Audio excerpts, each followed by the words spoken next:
Pemirsa, untuk mengetahui perkembangan terkini dari pasar mata uang serta transaksi instrumen keuangan lainnya, kita segera bergabung dengan Dealing Room Bank CIMB Niaga.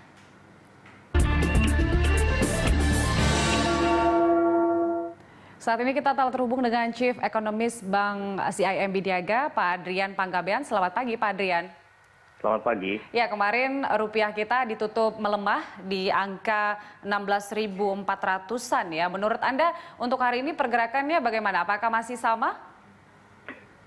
Kemarin sebetulnya range pergerakan rupiah antara high dengan low itu antara 16.440-an sampai 16.600 sekian gitu ya. Saya kira hari ini polanya akan sama. Saya menduga rupiah hari ini akan trading di range 16.450 sampai dengan 16.675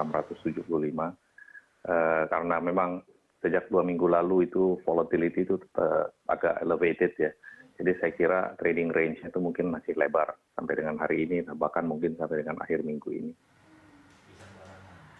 Pak Adrian, kira-kira apa sentimen yang mempengaruhi pergerakan rupiah kita belum stabil?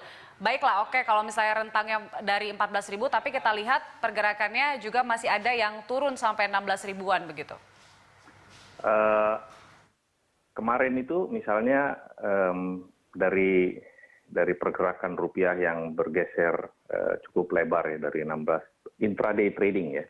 Dari 16.400 sekian sampai 16.675 itu karena masih ada mixed sentiment di global market. Ada beberapa berita positif, tapi ada juga berita yang belum baik ya. Misalnya contohnya adalah indeks volatility di bond market, indeks volatility di equity market, indeks MOVE sama indeks VIX.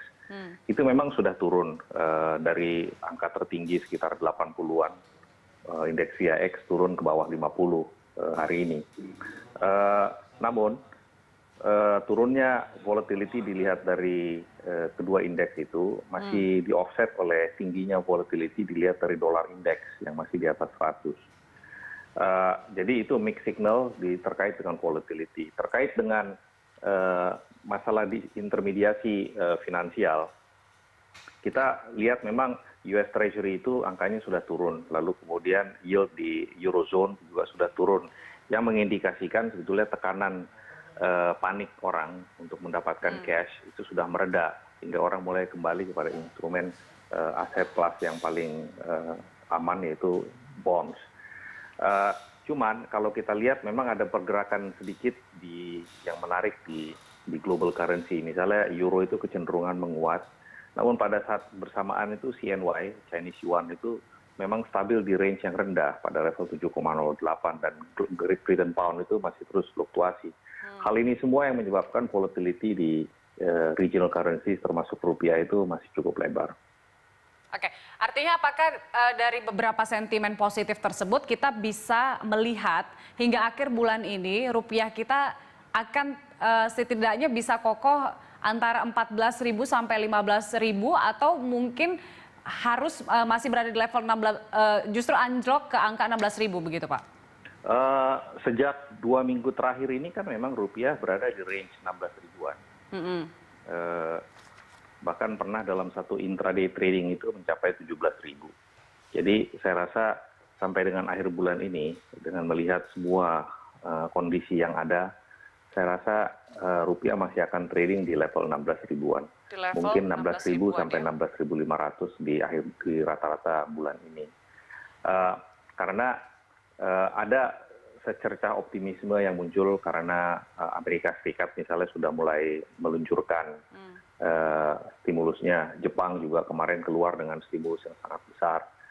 Indonesia di dalam negeri juga sudah keluar dengan kerangka stimulus. Cuman memang dari semua negara termasuk Indonesia yang meluncurkan stimulus itu financing plan-nya atau rencana pembiayaannya itu yang masih belum begitu jelas dibuat market apakah sustainable atau tidak.